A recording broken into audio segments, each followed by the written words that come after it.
네, 안녕하십니까. 온로드존 파워라이더입니다. 오늘은 여러분께 조금 다른 영상으로 찾아뵙게 됐는데요, 한가하신 짜투리 시간이 좀 심심하실 때 부담없이 보실 수 있는 영상으로, 그러면서도 바이크에 대한 잡식을 조금 늘려가면서 어디 가서 바이크에 대해서 좀 아는 척도 할 수 있는 가벼운 영상을 여러분께 보여드리려고 합니다.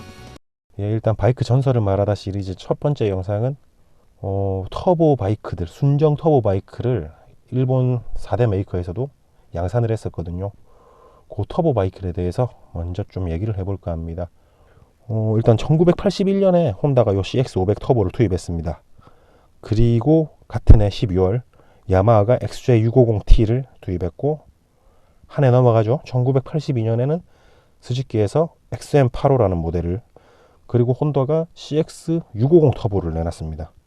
그리고 약간 시간이 지나서 1984년에 가와사키가 GPG750 터보를 출시하면서 일본 4대 메이커가 모두 다 터보 바이크를 출시를 하게 됐는데, 그리고 곧 다 망합니다.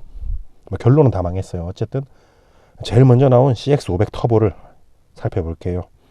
일단 자, 사진 보시면은 옛날 차답죠. 이 CX500 터보가 1977년도에 출시된 GL500을 베이스로 하고 있거든요. 이 GL이라는 이름 익숙하죠? 혼다 골드윙의 코드네임이 GL이에요. 지금 나오는 골드윙이 GL1800이죠. 아무튼 이 GL500을 베이스로 하는데, 이 GL500이 좀 골 때리는 게 뭐냐면, 엔진이 세로 배치 V 트윈인데 OHV 엔진이에요. 푸시로드 타입. 그 오버헤드 캠샤프트가 아니고, 흔히 얘기하는 OHC가 아니고 OHV거든요. 푸시로드를 쓰는 거. 고성능과는 전혀 거리가 먼데, 요 엔진에 혼다가 터보차저를 얹게 됩니다. 조금 생뚱맞긴 하죠. 그래도 다 기술의 혼다니까, 혼다가 자신이 있으니까 그렇겠죠. 아무튼 이 세로 배치 V-트윈은 우리가 흔히 얘기하는 V-트윈이 측면에서 보면 엔진 실린더가 1, 2번이 V로 보이잖아요. 세로 배치는 정면에서 봤을 때 혹은 후면에서 봤을 때 V로 보이는 게 세로 배치 엔진입니다. 아무튼 혼다는 요 세로 배치 V 엔진 앞쪽으로 라디에이터 뒤쪽이죠. 그쪽에 터빈을 한 발 장착시켰는데, 요 터빈이 바로 IHI4에다가 혼다가 특별히 주문한 터빈인데, 이게 출시 당시에는 세계에서 가장 작은 터보차저 터빈이었거든요. 이 터빈은 20만 RPM까지 작동을 가능했습니다. 아무튼 이 터빈을 지금 사진에 여기 보이시나요? 여기가 터빈인데, 이게 지금 배기포트에서, 엔진의 배기포트에서 나온 배기가스가 바로 터빈으로 들어가도록 되어 있는 모습이 자세히 보시면 보일 거예요. 이 터빈이 이 배기가스가 나오면서 이 배기가스 압력으로 이 터빈 안에 임펠러를 돌리고, 그리고 컴프레셔 쪽이 압축을 하게 돼 갖고 요 압축된 공기를 다시 흡기포트 쪽으로 밀어넣는 요런 구조죠. 아무튼 결과적으로 이 CX500 터보가 같은 엔진을 쓰는 GL500보다 무려 한 1.64배 정도 출력을 높게 냈어요. 그 GL500이 최고 출력이 50마력이고 최대 토크가 4.69kgm였거든요. 근데 CX500 터보는 최고 출력 82마력, 최대 토크는 8kgm에 이르렀습니다. 겨우 500cc인데 말이죠. 1리터당으로 환산하면은 164마력에 16kg인 거죠, 토크가.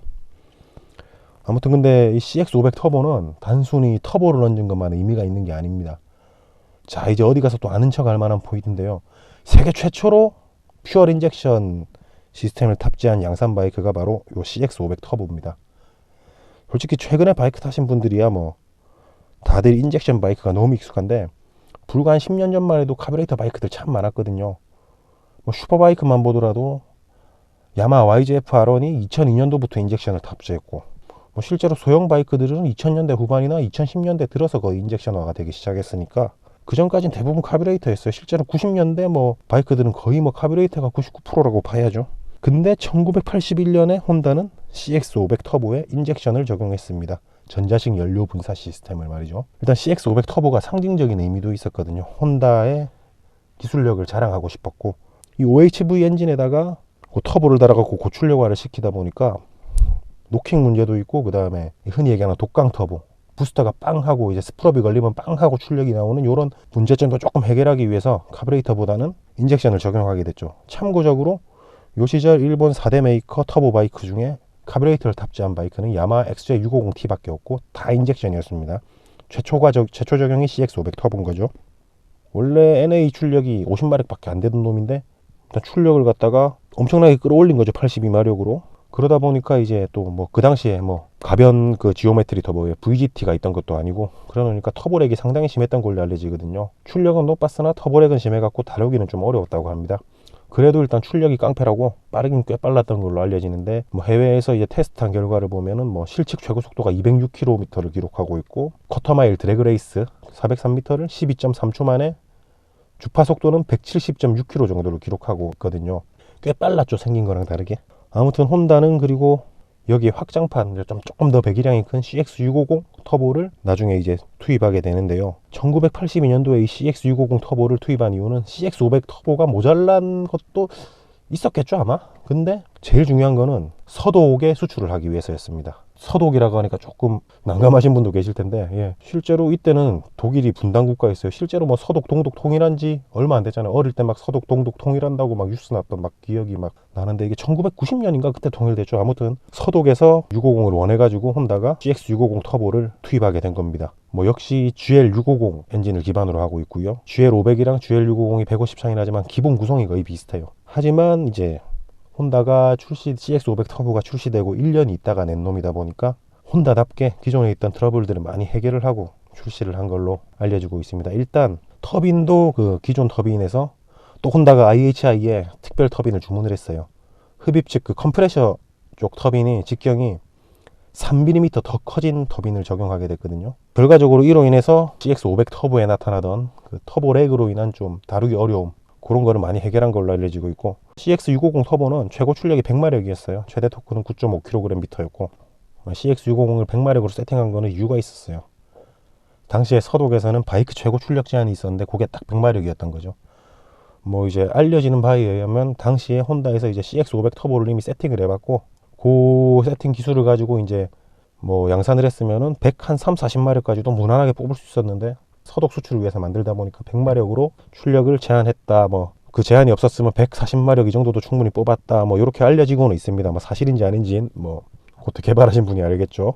아무튼 그렇게 이제 출력은 일단 CX500 터보보다는 확실히 올라갔어요. 배기량은 올라갔는데 무게를 낮추기 위해서 이 기존의 그 FRP 카울을 ABS 합성 수직 카울로 변경을 해요. 이 카울 무게가 무려 9kg가 줄어들었습니다. 그렇게 세세하게 개량을 했고, 그리고 인젝션이 이제 처음 적용된 바이크다 보니까 인젝션 쪽에도 조금 문제가 있었었는데, 그런 세세한 세팅들, 매핑이나 이런 거겠죠. 그런 거를 변경을 해가지고 세세한 트러블들을 많이 잡았다고 그래요. 역시 혼다답죠. 아무튼 뭐 CX650 터보는 늘어난 출력과 토크로 기어비도 조금 넉넉하게 세팅을 해서, 예, 탑기어에서 60마일 약 96km 3876rpm이 되도록 세팅을 했다고 합니다. 기존 CX500 터보는 4495rpm으로 세팅이 되어 있었고요. 일단 100마력으로 출력이 높아진 덕분에 빠르기도 더 빨랐죠. 실측 최고 속도가 225km를 기록했고요. 쿼터마일 드래그 레이스는 11.9초에 주파를 냈고, 그때 속도가 179km를 기록했다고 하네요. 아무튼 이렇게 뭐 CX500 터보랑 CX650 터보는 당시에 혼다가 바이크에 사용할 수 있는 기술을 거의 다 사용했다고 보시면 돼요. 이게 실판매량이 CX500 터보가 한 7,000대 정도 팔리고 650 터보는 1,751대가 팔렸대요. 81년도에 출시가 됐고 500 터보가, 650 터보가 82년도에 출시됐는데 결과적으로 83년까지만 생산되고 그 이후로는 재고차 팔고 단종됐어요. 그렇게 많이 안 팔릴 수밖에 없었던 이유가 일단 최신 기술이 들어가서 가격도 비쌌고, 그 돈이면은 뭐 유럽이나 뭐 미국 쪽에서는, 북미나 이런 쪽에서는 더 대배기량 바이크로 그냥 같은 출력을 내는 더 대배기량 바이크를 더 저렴하게 탈 수가 있는데 다루기도 편하고, 터보 바이크는 다루기도 좀 까다로웠고 정비하기도 어려웠고, 그 당시 너무 최신 기술들이 들어갔으니까, 거기다 가격도 비싼데 뭔가 특별한 메리트가 없죠. 그리고 결정적으로 또 일본 내수는 판매를 못했어요. 터보를 얹은 바이크는 일본 내수에 판매를 못했죠. 당시에는 750cc 이상의 바이크는 내수를 할 수 없던 시절이거든요, 일본에는.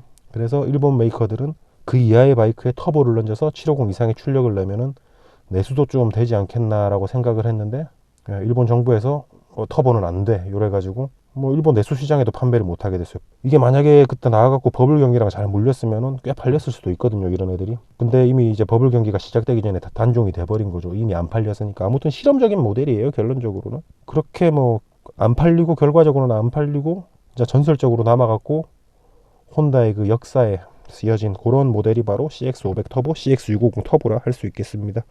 예, 일단 오늘은 CX500 및 CX650 터보에 대해서 간단하게 알아봤고요. 요 다음 시간에는 야마하의 터보 바이크 XJ650T를 한번 알아보도록 하겠습니다. 시청해 주셔서 감사하고요. 온로드 전 웹진에 또 재밌는 내용들이 많이 있으니까 방문해서 읽어보시면 또 시간 때우기 좋지 않을까 생각이 되네요. 예, 이상 파워라이드였습니다. 감사합니다.